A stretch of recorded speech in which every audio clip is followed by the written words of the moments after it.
बाबा के चैनल पर आप सबका स्वागत है।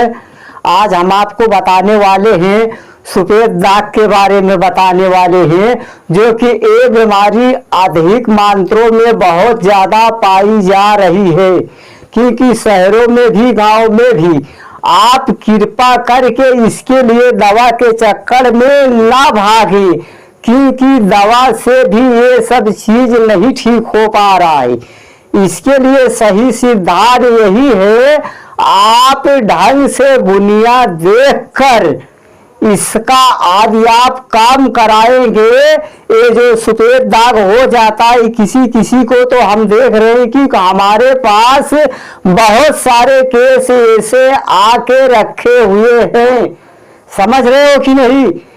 इसके लिए सही बुनियाद देखकर इसका आप व्यवस्था कराएं, क्योंकि जब इस बीमारी फूलमती जो होती है, आप जानते हैं दगही भवानी जिसे कहते हैं सबसे सुंदर माता कहलवाती है। जैसे शीतला हो गई है, जैसे शीतला देवी जिसे आप कहते हैं कुल देवी, कुल देवी जानते हैं शीतला की बहन फूलमती है जो दाग डालती है। हाँ, जब अपने घर की समस्याओं को कहीं भी जाके यदि आप दिखा रहे हैं, उसमें यदि फूलमती निकल रही है, तुम्हारी यदि अपनी निकल रही है, तो उसको आप बनवा कर या बैठवाइए, या तुम्हारे देवीदार और देवता में से निकल रही है फूलमती, तो उसमें से भूतों में से उसमें खात्मा करा के उसकी पूजा पाठ याद आप करेंगे तो ठीक हो जाएगा। जो कोढ़ बना हुआ है शरीर में सफेद दाग का वजह से, वो सब ठीक हो जाएगा।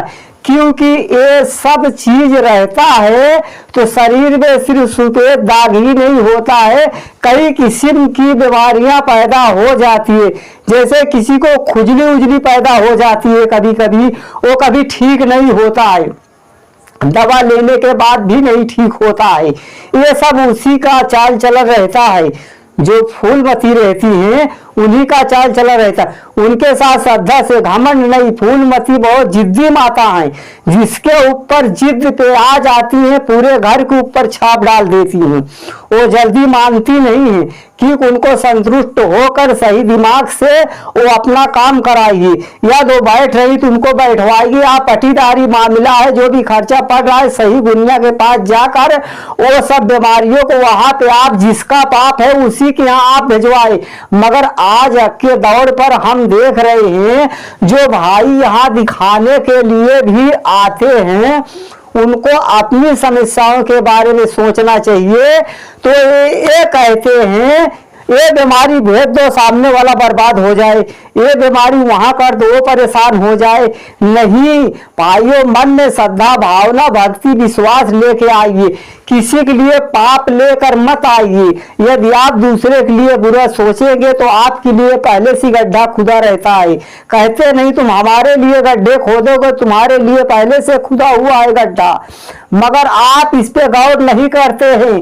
कहते हैं जब जो होगा तब देखा जाएगा, अभी जो करवाना है वो तो मैं करवा के ही रहूंगा, वही पाप बन जाता है। बहुत सारे लोगों को हमने देखा है ऐसे करते हो, क्योंकि हमारे पास भी बहुत सारे भाई ऐसे आते हैं, वो कहते हैं बाबा ये बीमारी ऐसा नहीं, इधर कर दो उधर कर दो। मैं बोला बेटा देखो हमारा काम है, यदि हमको पटीदारी मामला मिल रहा है, तुम्हारा वो पाप नहीं है, तो जो भी खर्चा लगेगा मैं वो बीमारी जहाँ की वही कायम करूंगा। किसी फालतू की यहाँ मैं बीमारी कायम करने वाला नहीं हूँ। चाहे तुम हमें पैसे की तराजू में वजन कर दो, फिर भी मैं काम करने वाला इंसान नहीं हूँ। जो हमारे मसरफ का सही समझ में आ जाएगा वही मैं काम करता हूँ, क्योंकि पाप का भागीदारी मेरा मैं खुद बनता हूँ, ना तो मैं सामने वाले को बनने देता हूँ। इसके लिए हमने वीडियो में 100% गारंटी लिया है। क्यों लिया है? यही बात सोच कर लिया है, क्योंकि मैं हक पे चलता हूँ, बेहक पे मैं चलने वाला नहीं हूँ। समझ रहे हो कि नहीं?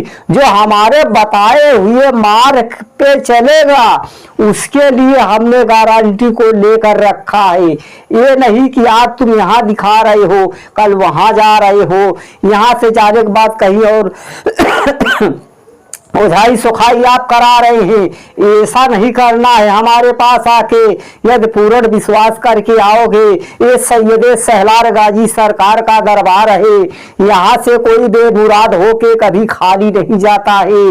चाहे किसी को बच्चा हो रहा है या बच्चा रुक कर खराब हो जा रहा है, उसकी भी गोद भरी जा रही है। जो ऊपरी बला है उनको बांध दिया जाता है, जो पटीदारी मामला है उसको पटीदार के यहाँ कर दिया जाता है। जो आपके घर के देवी देवता है, मिट्टी मुर्दा है, उनको काट कर निकाल दिया जाता है, उनको निर्छल कर दिया जाता है, उनको बैठा दे। अगर पूजा पाठ करना चाहते हो तो ठीक है, नहीं उनके धामों पे ले चलकर उनको बैठवा दीजिए, आप पाप से मुक्त हो जाएंगे। मगर बैठाने के बाद भी ये मत सोचना हमें मुक्ति मिल जाएगी। तुम्हें हर साल जब मेला लगता है देवी देवताओं का, तब वहां आपको जाना पड़ेगा। जो तुम्हारे कमाही में रहेगा वहां पे तुमको चढ़ाना पड़ेगा, तब जाके मुक्ति मिलेगी। मुक्ति का आसार इसका अर्थात ये है, जैसे आप बैठा कर चले आए, आप घर पे पूजा पाठ नहीं दे पा रहे हो, साल भर में तो एक बार तो उनके रौजे पे या वो अपने देवी देवता के स्थान पे जाकर खिला तो सकते हो। इतना तो कर सकते हो कि ये भी नहीं कर सकते हैं आप लोग। अगर ये देवी देवता नहीं पूजना चाहते हो तो उनको बैठाइए, उनके स्थान पे बैठाइए। बाकी यदि घर पे माँ बाप हैं उनको कभी झिझकारिए नहीं, क्योंकि माँ बाप भी भगवान का रूप है। हमने बहुत भाई लोगों को हमने देखा है अपने माँ को झिझकार के बात करते हैं, बेटा ऐसा काम कभी मत करना। बहुत मन्नतों से माँ, जब माँ चली जाएगी तो दोबारा माँ आने वाली नहीं है। माँ बाप की इज्जत करना सीखो, उनका आदर करना सीखो। जब आप अपने माँ बाप की आदर करेंगे तो आपके बच्चे जो रहेंगे वो आपकी भी आदर करेंगे, क्योंकि हम और आप भी कभी माँ बाप बनेंगे। ये अपने जहन में डाल के रखना कि हम कभी माँ बाप नहीं बनने वाले हैं, हमारा भी वही दिन आएगा। आज हम माँ बाप के साथ गलत सलूक करेंगे तो हमारे साथ भी हमारे औलादे भी गलत सलूक करेगी।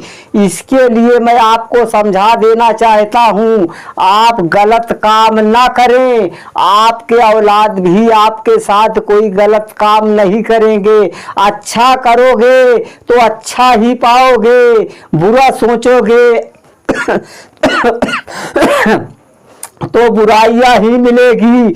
जब आप अपने बच्चों के सामने, अपनी बीवी के सामने, मतलब आप अपने पत्नी के सामने यदि अपने माँ बाप का आदर करेंगे, वहाँ आपके बच्चे भी रहेंगे, तो आपके बच्चे, आपकी बीवी क्या सोचेगी?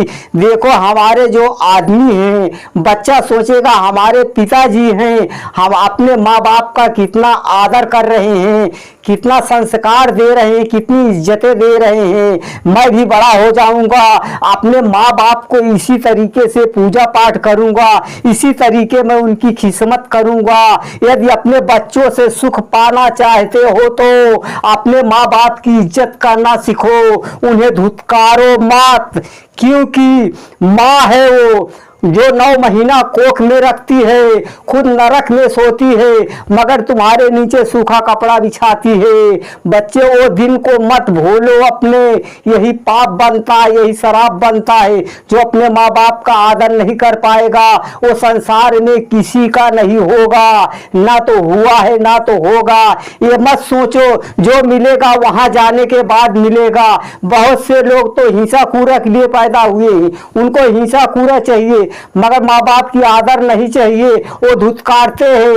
मगर ये सबसे बड़ा गुनाह है, ऐसा आप ना कीजिए, क्योंकि यहाँ कभी मुक्ति मिलने वाली है नहीं। मालिक ने कहा है हर सजा वहां आने के बाद मिलेगी। जो अपने माँ बाप के साथ गुस्ताखी करेगा, जब तक अपने माँ बाप के साथ किए हुए गुस्ताखी की सजा यहाँ नहीं मिल जाती है उसको मुक्ति मिलने वाली नहीं है। वो खुद चिल्ला रहा है, गीता में भी कह दिया है, कुरान में भी कह दिया है, इसका हिसाब और किताब मैं यही लूंगा, तब मैं मुक्ति दूंगा, नहीं मैं मुक्ति देने वाला नहीं हूँ। क्योंकि इसके लिए आपको हम खबरदार कर रहे हैं। आज यदि आप सुधर जाएंगे तो अपने माँ बाप का आदर करेंगे, आपके बच्चे भी आपका आदर करेंगे। एक बात याद रखना, जब यहाँ अपने माँ बाप के साथ अच्छा काम करके जाओगे, चाहे मुसलमान हो चाहे हिंदू हो, या दरगाहों पे जाओगे या मजारों पर जाओगे या मंदिरों पर आप जाएंगे, हिंदू हैं, वहां जब आप जाएंगे मंदिरों का घंटा हिलाएंगे तो घंटा जब हिलेगा वो देव देवता भी सोचेगा ये अच्छा इंसान है, नेक इंसान है, ये अपने माँ बाप का आदर करने वाला इंसान है, अपने माँ बाप को इज्जत देने वाला इंसान है, वहां तुम्हारी सुनवाई हो जाएगी। या दरगाहों पे जाने वाला कोई मुसलमान है, वहां उसकी सुनवाई हो जाएगी, अल्लाह वाला है, ईमान वाला है, उनको सुनवाई हो जाएगी। यदि यहाँ से आदर कर कर नहीं जाओगे वो लोग क्या सोचेंगे, घर में माँ बाप गंधा रहे हैं, ये मेरे चौखट को चूमने के लिए आया है, इसको यहाँ से बताओ मैं क्या दूं। जो सबसे बड़े देवता हैं वो हमारे घर के हैं, उनको छोड़ के हमारे चौखट को ये चूम रहा है, बताओ उनके शराब से बच पाएगा? ये बचने वाला इंसान नहीं है। इसके लिए जरूरत है दोस्तों आपको अपने माँ बाप की आदर करने का, और लोगों का जो अपने से बड़े हैं उनका आदर कीजिए, किसी को ये बेटे ना बोलिए, आप प्यार से रहिए, क्योंकि जिंदगी कब खत्म हो जाए, जिंदगी मौत साथ साथ चल रही है, इसका लाभ उठाइए आप, कब की क्षण में आ जाए बुलावा ये कोई जानने वाला है नहीं। इसके लिए जो वहाँ के लिए बटोरना है, अच्छे बुरे अमाल ही वहाँ जाएंगे, जो करना है यहीं पे करके जाइए, उसका लाभ वहाँ जाने के बाद आप उठाइए। बहुत कर्म करने के बाद इंसान मानव का तन पाया है। ठीक है दोस्तों, आज की वीडियो मैं यहीं पे ख़त्म कर रहा हूँ, मैं अगली वीडियो पे मिलूंगा। सबका मालिक एक।